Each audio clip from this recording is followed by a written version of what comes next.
உள்ள போங்க.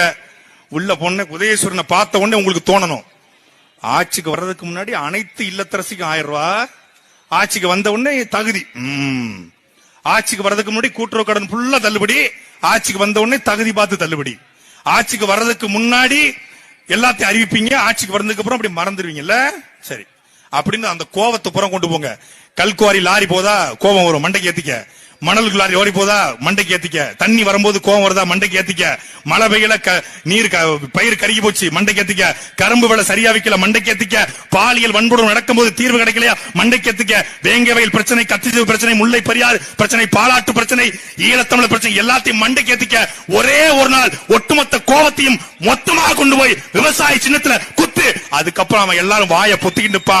தமிழ்நாட்டிலே மிகப்பெரிய ஒரு ஆட்சி மாற்றம் உருவாகும். அன்பிற்குரிய மக்களே, இந்த காலம் என்பது பிரபாகரன் பிள்ளைகளின் காலம். இந்த காலத்தை நாம் எல்லோரும் கூடி இணைந்து அண்ணன் சீமானுடைய கரத்திலே அதிகாரத்தை கொடுப்போம். வாய்ப்புக்கு நன்றி, வணக்கம். நாம் தமிழ்